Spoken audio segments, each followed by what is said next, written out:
Estamos adentrando a nossa última porção do Antigo Testamento ao estudarmos os livros proféticos. Profetas menores, dessa vez, para sermos mais precisos, porque já vimos na primeira porção deste módulo os 5 profetas maiores.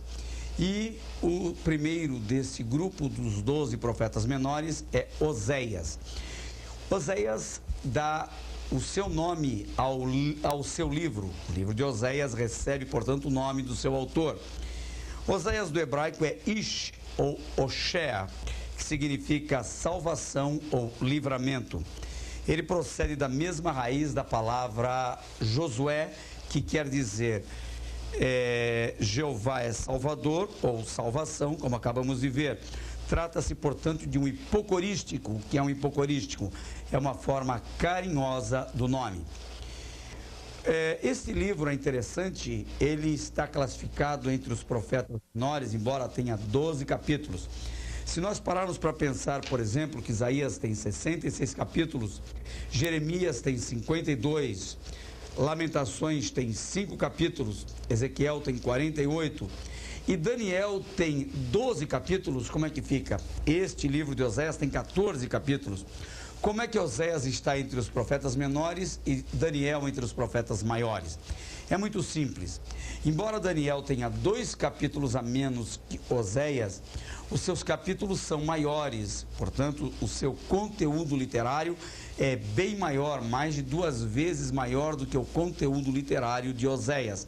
Embora Oséias tendo 14 capítulos, por serem capítulos curtos, ele figura entre os profetas menores. E, aliás, é bom que se lembre, essa classificação entre profetas maiores e profetas menores não se dá pelo grau de importância que um profeta tenha em relação a outro, mas pelos tamanhos dos livros. Então, profetas maiores, profetas que escreveram mais, profetas menores, profetas que escreveram menos. O livro de Oséias data de 740 a.C. E quanto à pessoa do profeta? Nós sabemos muito pouco sobre ele e essas poucas informações que temos são trazidas no próprio livro, mas são suficientemente fortes para que qualquer leitor das Sagradas Escrituras se solidarize com ele. E você já vai saber por quê. Sabemos que ele é filho de Beri, um homem de genealogia desconhecida. Sabemos também que Oséias profetizou para o Reino do Norte, ao qual chama frequentemente de Efraim. Por que Efraim é identificado com Israel? Onde é que se aprendeu isso? Efraim é Israel. Sabemos que Efraim é, na verdade, um dos 12 filhos, o filho da descendência da família patriarcal, descendente de Jacó, mas filho de José. Efraim é muitas vezes identificado como Israel, porque quando houve a cisão, quando houve a separação do Reino do Norte e o Reino do Sul, Jeroboão, que era o rei do Reino do Norte, foi o primeiro rei do Reino do Norte, era da tribo de Efraim. Então, muitas vezes, em vez de se chamar o Reino do Norte de Israel, chamava-se o Reino do Norte de Efraim, por causa da identificação do rei do Reino do Norte, que era da tribo de Efraim. Muito bem. A profecia deu-se 30 anos antes, a profecia de Oséias, da invasão da Assíria, que ocorreu no Reino do Norte em 722 a.C. E Oséias avisava dessa invasão. Oséias profetizou durante o reinado de Jeroboão II, já é filho de Jeroboão I, aquele que começou então o Reino do Norte como um reino separado do Sul. E ele faz referências, às vezes, aos reis do Reino do Sul. Ele mostra com isso que é contemporâneo, por exemplo, de Uzias, de Jotão, Acás e Ezequias. Com isso ele prova também que é contemporâneo de que profeta? Profeta Isaías, que era do Reino do Sul. Profeta Isaías, no capítulo 1 do seu livro, há uma menção desses reis. Então, Uzias, Uzias está no capítulo 6. Uzias é o rei que morre quando Isaías é chamado para o ministério. E ele começa então a profetizar após a morte de Uzias. Então nós temos lá, na verdade, os reis, quer dizer, não é que ele começa a profetizar depois da morte de Uzias, ele é contemporâneo de Uzias, mas ele começa a viver uma nova experiência com Deus após a morte de Uzias, que aliás era parente dele, e isso nós já vimos quando estudamos o livro de Isaías. Mas ele é contemporâneo, então, ele profetiza durante os reinos de Uzias, Jotão, Acás, Ezequias, e segundo a tradição também, ainda durante o tempo de Manassés, mas isso não está escrito, porque quando Isaías encerrou seu livro, foi que entrou para governar o rei Manassés, que teria então mandado matar Isaías cerrando ao meio. Eu estou citando Isaías apenas para lembrar que Isaías é profeta no Reino do Sul, enquanto Oséias é profeta no Reino do Norte. Só para lembrar, né? Bem, ele também foi contemporâneo de outros profetas, como Amós. Oséias foi contemporâneo de Amós, ou seja, viveu na mesma época. Amós foi de 765 a 755 que profetizou, período de 10 anos. Miqueias de 735 a 700 a.C., período também da sua profecia. E o período ministerial de Oséias foi de 755 a 715 a.C. Portanto, ele teve aí um período de 40 anos de profecia. Agora, vamos ao casamento do profeta. É aí que ele se torna uma distinção entre os outros profetas. É por esta razão, por esse casamento dele, que ele ganha a simpatia e a solidariedade dos seus leitores. Ele casou sob ordem divina. Casou-se com Gomer, filha de Diblaim. Nós temos isto no capítulo 1, versículos 2 e 3. Vamos ler. Palavra do Senhor que foi dita a Oséias, filho de Beri, nos dias de Uzias, Jotão, Acás, Ezequias, reis de Judá, e nos dias de Jeroboão, filho de Joás, rei de Israel. O princípio da palavra do Senhor por Oséias. Disse, pois, o Senhor a Oséias: vai, toma uma mulher de prostituições e filhos de prostituição, porque a terra se prostitui, desviando-se do Senhor. Vejam, o Senhor deu a ele ordem para se casar com uma mulher que era prostituta. É muito forte até falar isso, mas a Bíblia cita exatamente esta palavra. E por que razão o Senhor manda que o profeta faça isto? Para dar a ele um sentimento real do que Deus, o próprio Deus, sentia em relação à casa de Israel, que se prostituía com outros deuses. O casamento foi para ele, sem dúvida, um tormento, claro. E segundo a lei de Moisés, ele poderia até se divorciar dessa mulher. Mas por que se divorciar se ele já casou sabendo com quem iria se casar? Ele jamais faria isso deliberadamente. Ele o fez porque teve ordem de Deus para fazê-lo. E nós temos em Levítico 20, versículo 10, Deuteronômio 22, versículos 21 a 24, então, as leis mosaicas que instruem o direito ao divórcio quando a esposa é infiel ao marido, mas Oséias não recorre a esse direito. Esta obrigação de se casar fora dos padrões da normalidade, tanto na vida quanto dos próprios preceitos divinos, constitui-se em uma exceção. Deus nunca mandou que ninguém fizesse isso, a não ser Oséias. Pelo contrário, né? O Senhor, ele pede que haja fidelidade no casamento, e isto é levado muito a sério nos tempos bíblicos e deve ser levado muito a sério ainda hoje. Mas ele objetivava um fim preciso. Qual era? É que Israel estava sendo visto por Deus, repetimos isto, como uma esposa infiel. De modo geral, os profetas do passado, eles encarnavam a mensagem que pregavam. Deus fazia isto para que eles sentissem no coração o que Deus estava sentindo. Era a melhor forma do profeta usar de veemência no seu discurso para chamar o povo para o arrependimento. E Oséias então encarna essa paixão, porque ele é levado a sentir isto. Oséias teve filhos com essa mulher, e o Senhor os fez servir, esses filhos, fez com que esses filhos de Oséias servissem de sinal para Israel. E seus nomes estão diretamente ligados a predições que o profeta da nação. Vamos então a esses nomes e respectivos significados dos filhos de Oséias. Jezreel é o primeiro dos filhos, que no hebraico quer dizer Deus planta. Serve de sinal sobre a destruição da dinastia de Jeú, capítulo 1, versículos 4 e 5. Pelo massacre em Jezreel que estava prestes a acontecer, conforme nós lemos num texto histórico paralelo de 2 Reis, capítulo 10, versículos 1 a 14. Isso está registrado no seu livro e com calma você poderá depois ler.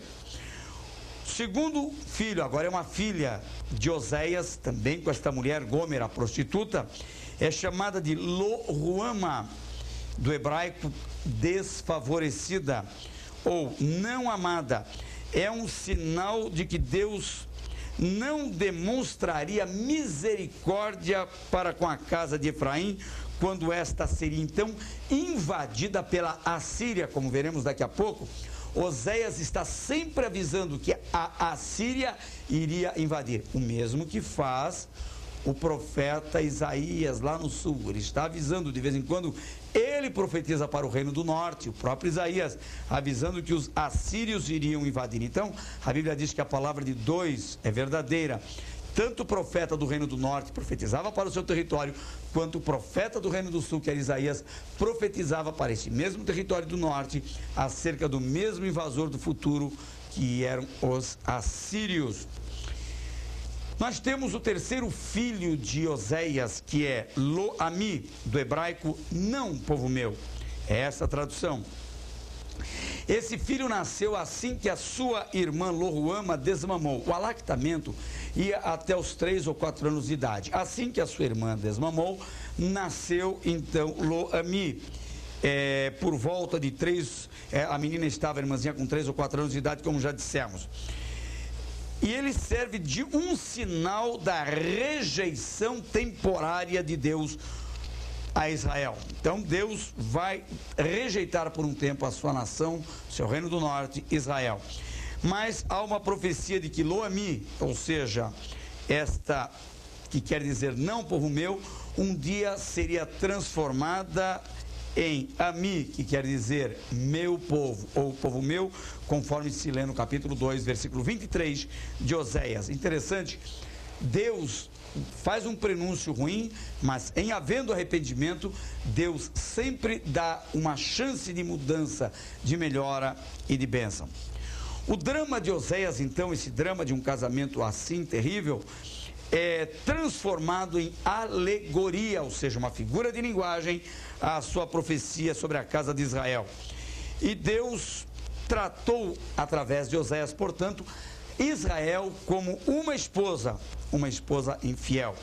Mas na sua desobediência e infidelidade, chamou também por outros profetas a nação de Israel de prostituta. Não foi só por Oséias que Deus fez isso.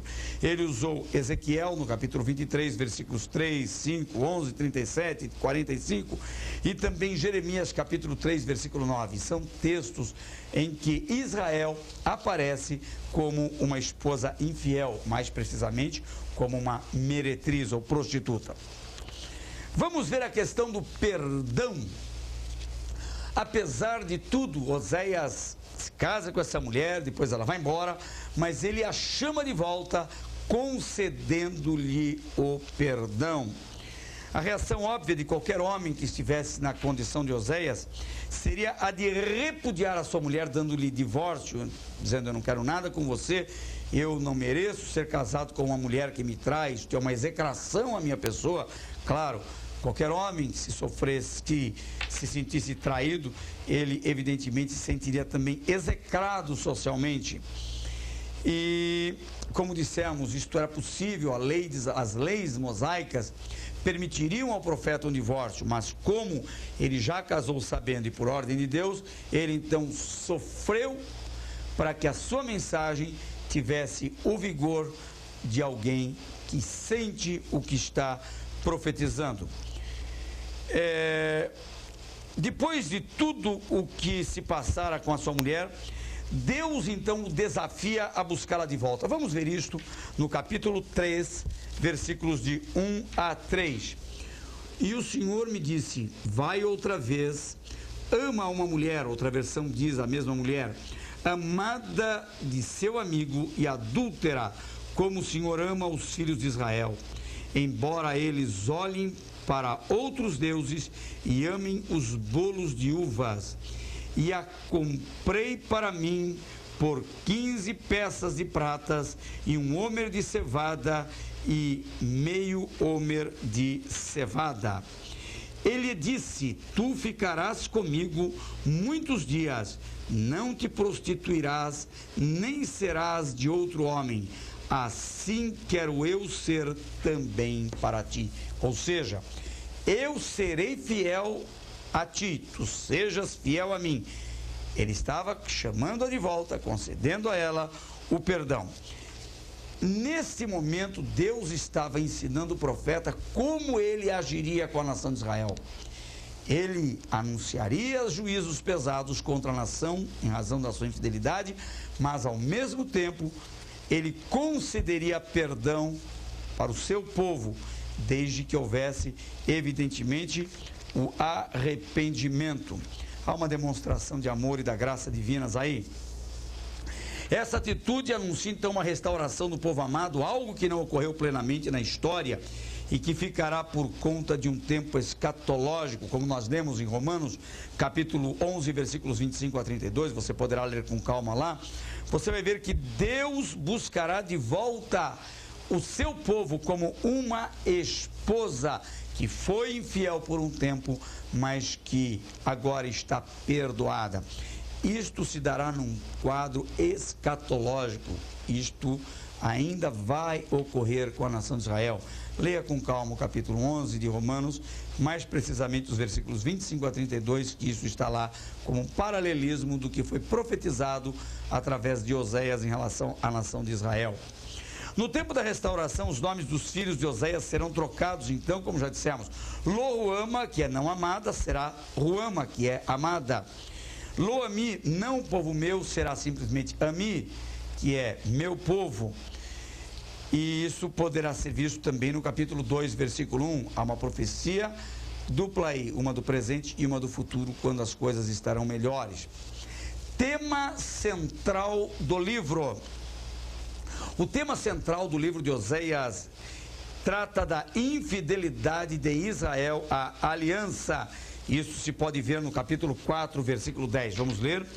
4:10. Comerão, mas não se fartarão, entregar-se-ão à luxúria, mas não se multiplicarão, porque deixaram de olhar para o Senhor. Vejam, essa nação tirou os olhos do Senhor e passou a olhar para outros deuses, os deuses pagãos, evidentemente, porque eram os deuses feitos por mãos humanas. Grande drama de Israel e de Judá, ao longo de sua história, que se repete continuamente, é o povo deixando de olhar para o Senhor e voltando-se para os ídolos, algo que Deus já vinha avisando desde o tempo do Egito, desde a saída da escravidão egípcia, mas nunca teve jeito. Israel sempre tropeçou na idolatria. Champlin, famoso autor, ele destrincha didaticamente o tema do livro de Oséias de forma quádrupla. Ele fala da idolatria de Israel, sua iniquidade, seu cativeiro e sua restauração. Quanto ao propósito do livro, a exemplo da grande maioria dos profetas, Oséias chama o povo de volta para Deus. E a mensagem de Oséias é sempre parecida com a mensagem dos outros profetas. Qual é?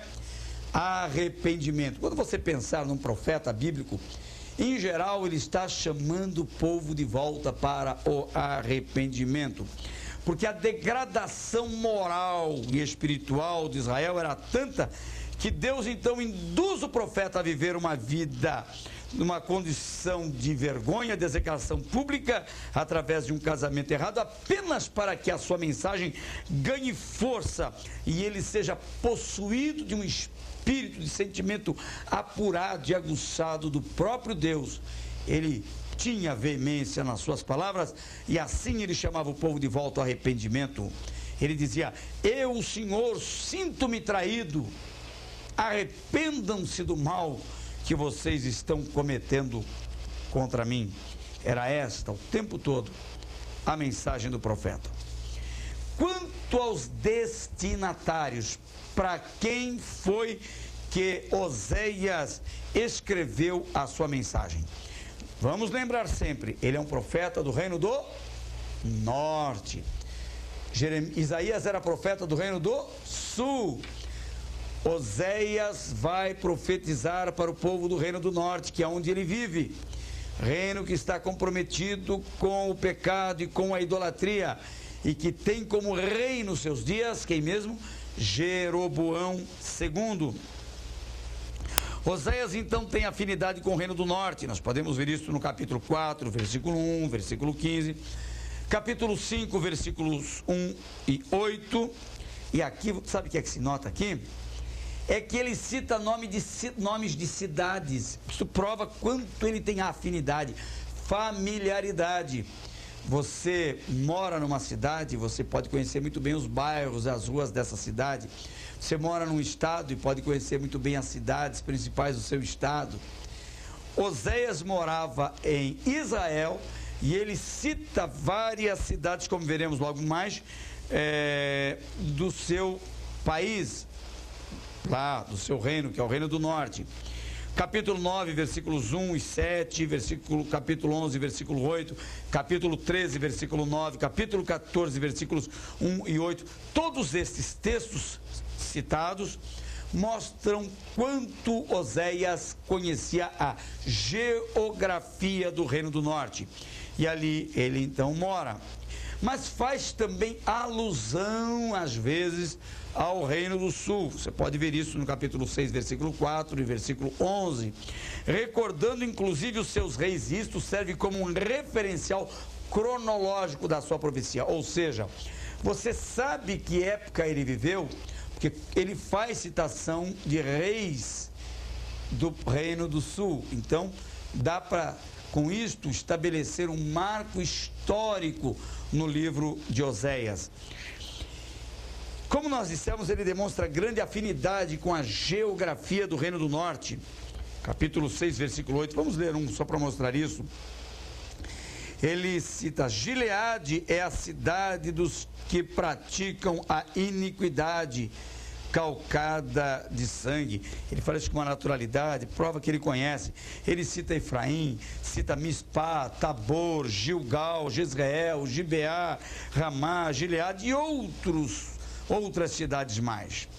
Menciona os pontos vulneráveis de cada região. Por exemplo, no capítulo 7, versículo 1, ele diz: sarando eu a Israel, se descobriu a iniquidade de Efraim. Então ele cita Efraim como iníqua, como também as maldades de Samaria. Cita as maldades dessa cidade, porque obraram falsamente, e o ladrão entra e a horda dos salteadores rouba cá fora.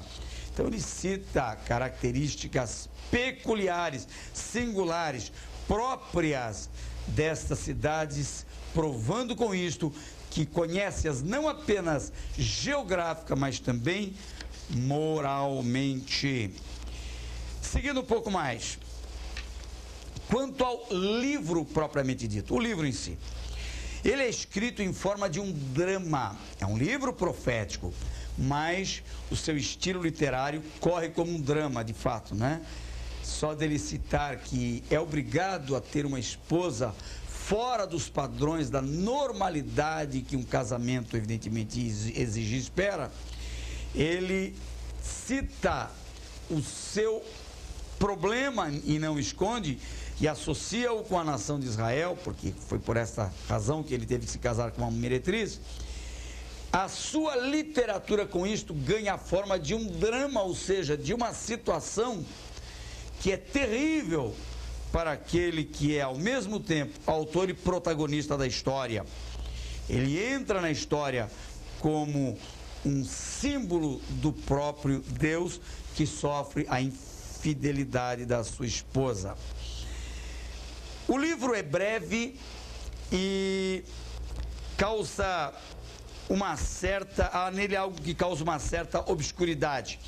Não há muita clareza na sua mensagem, a não ser por esses pontos que se tornam relevantes.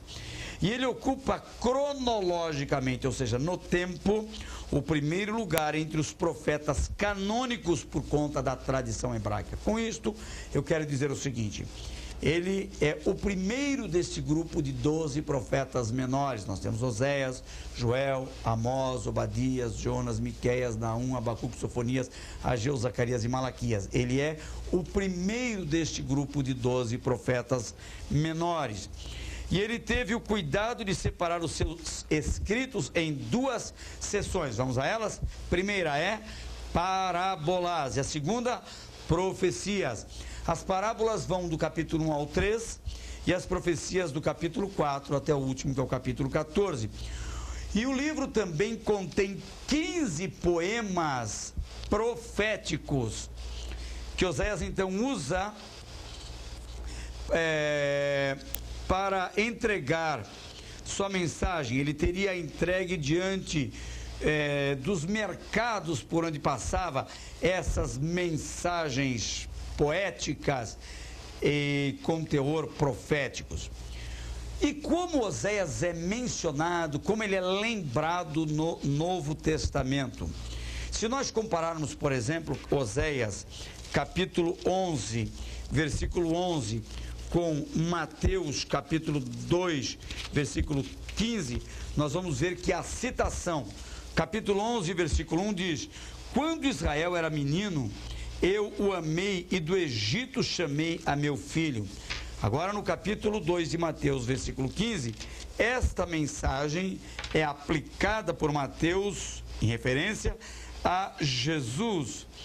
Assim diz o texto: e esteve lá até a morte de Herodes, para que se cumprisse o que foi dito da parte do Senhor pelo profeta, que diz: do Egito chamei o meu filho.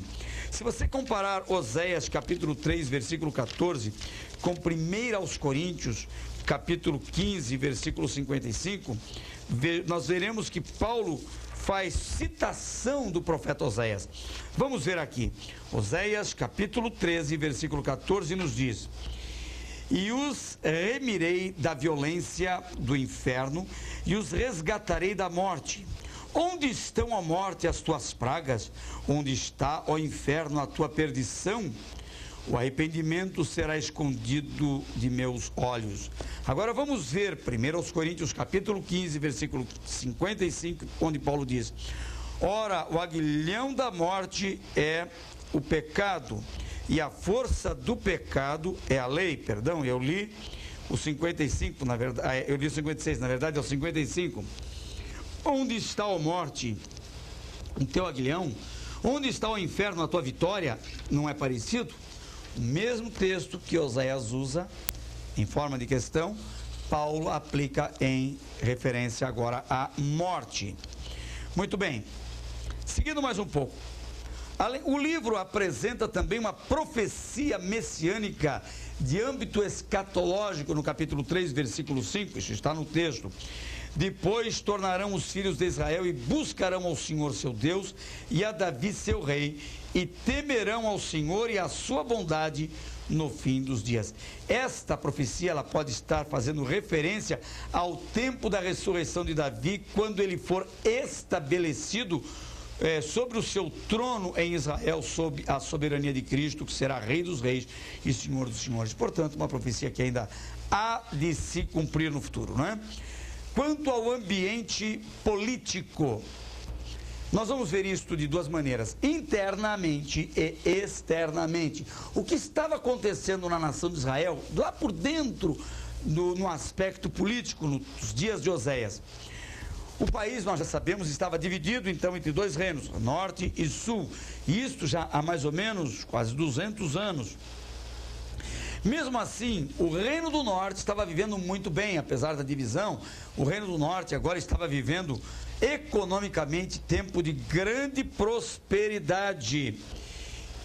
E seu poderio ultrapassava a divisa, estendendo-se até Damasco, ou seja, estava estendendo-se mais ao norte e chegando à cidade de Damasco, que era uma cidade da Síria. Aliás, uma cidade que existe até hoje, é considerada a cidade existente mais antiga do mundo, Damasco. Então, o que aconteceu? O Reino do Norte já estava se estendendo até a Síria, alcançando a cidade de Damasco. Por um tempo, então, Damasco pertenceu a Israel, ao Reino do Norte. E ele controlava as caravanas, que antes eram controladas pela Síria, lá no norte, agora ele manda na Síria também. Ele controlava as caravanas que passavam por ali. Então, passando pelo Reino do Norte, as caravanas de comércio tinham que pagar impostos e pedágios ali para o Reino do Norte. E com isso a nação vivia economicamente muito bem, os habitantes de Israel possuíam, inclusive, diz o texto de Amós, capítulo 6, versículo 4, capítulo 3, versículo 15 daquele texto de Amós, 1 Reis 22, 39, que o povo vivia numa tremenda sofisticação, as camas eram entalhadas no marfim. Isto estamos vendo Israel internamente.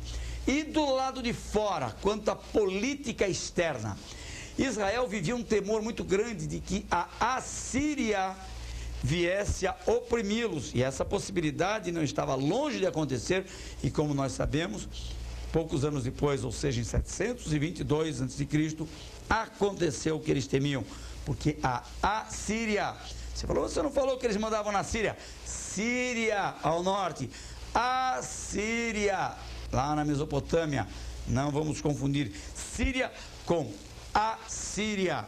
E mais tarde, então, a Assíria invadiu o Reino do Norte, segundo as predições dos profetas. Muito bem, de um modo um tanto ingênuo, a nação começou a ficar amedrontada e a titubear entre a Assíria e o Egito. Por exemplo, capítulo 12, versículo 1, fala-nos disso. Efraim se apacenta de vento e segue o vento leste. Todo o dia multiplica a mentira e a destruição. E fazem aliança com a Assíria, e os azeite se leva do Egito. Veja, eles tentavam estar bem tanto com a Assíria, porque temiam a Assíria, quanto com o Egito, porque achavam que fazendo uma aliança também com o Reino do Sul, com o Egito, eles poderiam se resguardar de uma pressão política da Assíria, tornando-se inclusive submissos a eles. Não teve jeito. Por mais que tentassem fazer esse jogo, acabaram perdendo para a Assíria e sofreram nas mãos dos assírios. Muito bem, estava disposta a nação a apelar para qualquer lado, menos voltar-se para Deus. Aqui está o erro. Tentam soluções aqui embaixo, mas não olham para cima. É sempre assim, né? Muita gente se apavora diante das circunstâncias, em vez de recorrer ao Senhor e buscar a sua ajuda, não. Apela para todos os recursos humanos, menos para o Senhor que pode salvá-los de situações aflitivas. Muito bem, nós temos referências aqui de que a Síria representava uma terrível e devastadora ameaça para Israel, no capítulo 5, versículo 13, 7:11, 8:9, 12:1 e 14:3. Sabemos então que aquilo que eles temiam acontecer em 722, que foi a invasão da Assíria para o reino do norte. E resultando daí, inclusive, uma miscigenação de gente, né? Começaram a trazer povos de outras nações. Esta era a filosofia dos assírios. E houve, porque o reino do norte tinha a sua sede em Samaria, e em Samaria foi, portanto, que aconteceu esse grande e maior e mais grave problema. Então, os assírios começaram a trazer povos estrangeiros e obrigar os habitantes do reino do norte a se casarem com esses habitantes novos, com esses estrangeiros. Assim o sangue ficou misturado e os judeus, ou seja, aqueles que eram do reino do sul, eles se revoltaram com isso. Surgiu então entre eles uma ruptura, uma separação tão grande que perdura, por incrível que pareça, até os dias de hoje. Até hoje há uma separação, há um preconceito étnico entre os judeus e os habitantes de Samaria. Muito bem, aliás, isto é lembrado naquele diálogo de Jesus com a mulher samaritana no capítulo 4 de João, em que ela mesma lembra Jesus: olha, os judeus não falam com os samaritanos, e Jesus era do reino do sul e falava com ela, que era samaritana, era do reino do norte. Era, portanto, resultado dessa mistura, dessa miscigenação de raças. Quanto ao ambiente religioso, como é que estava a nação do ponto de vista religioso? Para variar, misturada com outras formas de crenças. O que Deus sempre reclamou, sempre receou que o seu povo entrasse nessa. E frequentemente Israel traía o Senhor, distanciando-se completamente de Deus. E pior que não era o povo, já a começar dos sacerdotes. E os sacerdotes, uma vez distantes de Deus, olha, os sacerdotes eram os que deviam oficiar os cultos. Além deles estarem distantes de Deus, eles praticavam todo tipo de maldade. Veja o capítulo 6, versículo 9. Nesse texto, o profeta denuncia o caráter dos sacerdotes como hordas de salteadores que espreitam alguém. Assim é a companhia dos sacerdotes que matam no caminho, assassinos. Para se quem, assim eles têm praticado abominações. Vejam, os sacerdotes faziam isto. Roubavam, matavam o povo, porque estavam distantes de Deus. Se os sacerdotes estavam nesse ponto, imagina o povo, né? Então, o profeta reclama tudo isto. Muito bem. Além disso, eles fizeram alianças com nações estrangeiras, como vimos há pouco. Fizeram aliança com a Síria, que mais tarde iria dominá-los, e também aliança com o Egito, na esperança de que isso contribuiria para melhorar a nação, mas nunca deu resultado positivo. Pelo contrário, levou para dentro da nação ainda mais pecado, mais idolatria. Seu assunto tinha que ser resolvido de modo diferente, a começar do arrependimento, como profetizava insistentemente Oséias. Mas sabe o que fez o povo? Se voltou para os outros deuses. O culto a Baal havia alcançado mais popularidade do que o culto a Deus. Que coisa terrível, assim estava vivendo o povo que já tinha aprendido tanto sobre a idolatria, quanto Deus abominava a idolatria, quantos profetas já haviam falado sobre isto, mas nem história, nem literatura, nem mensagens expressas pelos profetas dava jeito nesse povo, eles eram teimosos. Então, o culto a Baal havia levado o povo a mais uma atitude considerada por Deus de prostituição. A prostituição também literal campeava, não só a prostituição dos deuses, todo tipo de moralidade, de irreverência havia campeado entre o povo. Quando Josias, por exemplo, purificou a casa do Senhor, veja em que condição Israel se encontrava. Aqui está escrito, eu pego aqui um texto de 2 Reis 23, versículo 7, da Bíblia de Almeida, revista atualizada. Também derribou as casas de prostituição cultual que estavam na casa do Senhor, onde as mulheres teciam tendas para o poste ídolo. Vejam, essa era a situação da nação. Deus declara então o seu desprezo à nação devido aos seus atos de malícia. Vamos ver o capítulo 9, versículo 5. toda a sua malícia se acha em Gilgal, porque ali os aborreci por causa da maldade das suas obras, os lançarei fora da minha casa, não os amarei mais, todos os seus príncipes são rebeldes. E, apesar disso, eles também prestavam culto a Deus, mas quando cultuavam a Deus, Deus não recebia o culto deles e declarava que isso não interessava a ele. No capítulo 6, versículo 6, temos no nosso livro esse texto escrito: porque eu quero misericórdia e não sacrifício, e o conhecimento de Deus mais do que holocaustos. Jeroboão, primeiro, havia instalado o culto a Baal. Ele fez 2 altares, um em Betel e outro em Dan, nos extremos do Reino do Norte, extremo ao norte, extremo ao sul do Reino do Norte. Ele havia feito isso, justificando com isto a incômoda distância que o povo teria para sair do Reino do Norte, ir até Judá, onde estava o templo, lá no Monte Sião, em Jerusalém. E essa desculpa não tinha apenas relação com a apostasia, mas também com o rompimento político do Reino do Norte com o Reino do Sul. Então, por 2 motivos, ele não queria que o povo fosse. Primeiro, porque estavam politicamente rompidos. Segundo, porque ele já não estava acreditando em mais nada. Então, estes altares que ele construiu eram altares não a Deus, não a Jeová, mas aos deuses pagãos. Então, o povo aprendia agora que tinha que adorar nesses altares feitos por Jeroboão. E vamos ver agora uma coisa a mais sobre a mensagem de Oséias. A mensagem de Oséias trata do juízo punitivo de Deus, chamado ao arrependimento, apelo para o conhecimento e, finalmente, a restauração desse povo. Vamos a estes tópicos, então.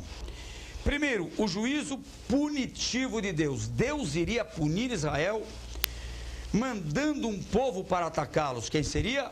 Os assírios, que eles tanto receavam. Agora vejam. Depois de encarnar o próprio sentimento de Deus através de um casamento infeliz, o profeta Oséias transmite uma mensagem de juízo contra a nação, avisando-a de que a sua infidelidade resultaria na invasão do inimigo que eles mais temiam. Então, estavam sob aviso de Deus. Segundo, apesar do juízo avisado, o Senhor faz uma chamada ao arrependimento. Interessante, Deus está sempre chamando seu povo de volta para o arrependimento. Deus não tolera o pecado, mas satisfaz com arrependimento. Isso pode parecer simplista demais, mas essa é sempre a maneira de Deus tratar. O arrependimento, de fato, é o único caminho, a única maneira de trazer mudança. Não basta perdão sem arrependimento. Ele implica numa mudança total. Isto é, de fato, conversão. E a mudança de atitude significa voltar-se para Deus. Era o que os profetas sempre faziam, chamavam o povo para isso, para que eles se voltassem para Deus. Não era uma atitude fácil, não era nada fácil de fazer, porque se o arrependimento fosse fácil, muita gente estaria se arrependendo a cada dia, mas nós sabemos que são poucos os que de fato se arrependem. A chamada para o arrependimento é consubstanciada por uma mensagem otimista. Do capítulo 6, versículos 1 e 2, ele diz: vinde e tornemos para o Senhor, porque ele despedaçou e nos sarará, fez a ferida e a ligará. Depois de 2 dias nos dará a vida, ao 3º dia ressuscitará e viveremos diante dele. Bem, depois da chamada para o arrependimento, nós temos em terceiro lugar, como parte da mensagem de Oséias, o apelo para o conhecimento. Interessante como Oséias prestigia o conhecimento. O profeta primeiro faz uma queixa, no capítulo 4, versículo 6, e ele diz: o meu povo foi destruído porque lhe faltou conhecimento. Porque tu rejeitaste o conhecimento, também eu te rejeitarei, para que não sejas sacerdote diante de mim. Visto que te esqueceste da lei do teu Deus, também eu me esquecerei de teus filhos. Capítulo 4, versículo 6. Esse apelo divino para o conhecimento deveria soar hoje com muito vigor, porque tem muita gente que aplaude a ignorância, porque vê nela uma virtude espiritual. A ignorância é falta de alguma coisa, de uma coisa importante que é o conhecimento. Ignorância, queridos irmãos, jamais poderá ser identificada como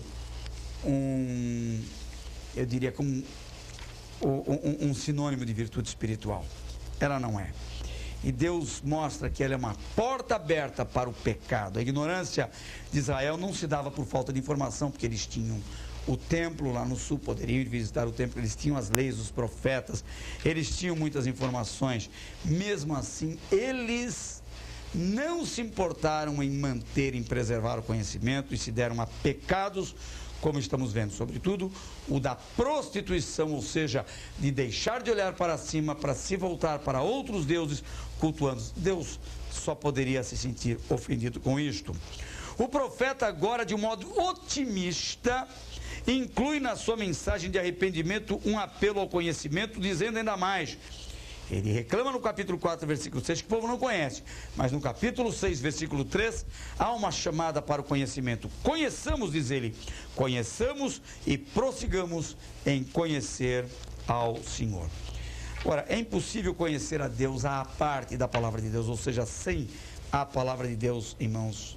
Este é o nosso meio de conhecermos a Deus. Nenhuma forma de revelação é credenciada por Deus se ela estiver fora das Escrituras Sagradas.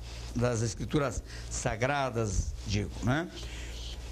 Jesus dá importância ao conhecimento. Na sua oração sacerdotal, no capítulo 17, ele pede ao Pai para que os seus discípulos o conheçam. E ainda ele diz, e a vida eterna consiste nisso, que te conheçam, a ti como Deus único e verdadeiro, e a Jesus Cristo a quem enviaste. Então, nós vamos passar a eternidade ocupando-nos de saber quem é Deus, o Pai, e quem é o Filho, Jesus. E uma eternidade vai ser gasta para isso, porque é um conhecimento que nunca, jamais terá fim. Muito bem. Paulo também demonstra esse interesse quando ele escreve aos irmãos de Colossos, né, na igreja a carta aos Colossenses, no capítulo 1, versículo 9, ele diz, eu rogo para que sejais cheios de todo conhecimento do conhecimento da sua vontade, em toda a sabedoria e inteligência espiritual. Paulo está fazendo isso porque ele está prezando pelo conhecimento. Em 1 Timóteo, capítulo 4, versículo 13, ele também exalta a importância do conhecimento. Outra mensagem de Oséias para o povo é de restauração. Há neste livro uma mescla de denúncias e de promessas de bênçãos. Então estão misturadas, tanto denúncias quanto bênçãos. Depende deles. Mediante o arrependimento. Então, se arrependerem, vem as bênçãos. Se não se arrependerem, virá o castigo. E nós vemos aí nos versículos 1, capítulo 1, versículo 10, até capítulo 2, versículo 1, o profeta expressa aí 5 bênçãos à nação. Vamos lá? A primeira bênção, crescimento nacional, 1, 10a, parte A do versículo. 2, conversão nacional, capítulo 1, versículo 10, a parte B. 3, reunião nacional, capítulo 1, versículo 11, a parte A do versículo. 4, direção nacional, capítulo 1, versículo 11. E, finalmente, restauração nacional, capítulo 2, versículo 1. Então, nós temos aqui as promessas de bênçãos desde que o povo se arrependa. Se de um lado a mensagem de Oséias é aivada de lamentos, de queixas e de denúncias, por outro, é otimizada com promessas de restauração. É o que encontramos principalmente no último capítulo desse livro. Sabe o que se parece? Lembram quando nós estudamos Isaías? Isaías, ele denuncia, mas ao mesmo tempo ele tem uma palavra boa de encorajamento para o povo, tem uma palavra de esperança. Já não é o caso de Jeremias. Jeremias é só denúncia, só coisa ruim. O castigo vem, nós vamos ter que nos render a eles. Isaías não, Isaías é mais brando. E Oséias também é brando como Isaías, porque ele também fala do castigo, da severidade de Deus, mas ao mesmo tempo ele fala da misericórdia, desde que o povo se arrependa. Muito bem. Deus, através do profeta, espera que a nação se arrependa, como vimos, e em Oséias 14, nós temos lá no último capítulo uma chamada ao arrependimento. Ele diz assim: volta, ó Israel, para o Senhor teu Deus, porque pelos teus pecados estás caído. Tende convosco palavras de arrependimento e convertei-vos ao Senhor. Dizei-lhe: perdoa toda iniquidade, aceita o que é bom, e em vez de novilhos, os sacrifícios dos nossos lábios. A Assíria já não nos salvará, não iremos montados em cavalos, e não mais diremos a obra das nossas mãos: tu és o nosso Deus. Por ti o órfão alcançará misericórdia. Curarei a sua infidelidade. Eu de mim mesmo os amarei, porque a minha ira se apartou deles. Serei para Israel como orvalho. Ele florescerá como lírio e lançará as suas raízes como cedro do Líbano. Estender-se-ão os seus ramos, o seu esplendor será como o da oliveira e sua fragrância como a do Líbano. Os que se assentam de novo à sua sombra voltarão, serão vivificados como cereal e florescerão como a vide. A sua fama será como a do vinho do Líbano. Ó Efraim, que tenho eu com os ídolos? Eu te ouvirei e cuidarei de ti. Sou como cipreste verde, de mim procede o teu fruto. Quem é sábio que entenda estas coisas, quem é prudente que a saiba, porque os caminhos do Senhor são retos e os justos andarão neles, mas os transgressores neles cairão. Encerramos aqui a nossa aula de hoje, esperando que o nobre aluno aproveite bem o livro de Oséias. Lembre-se do profeta traído, lembre-se de um Deus traído com uma nação que se voltou para ídolos. Que Deus abençoe a sua vida e até a próxima aula.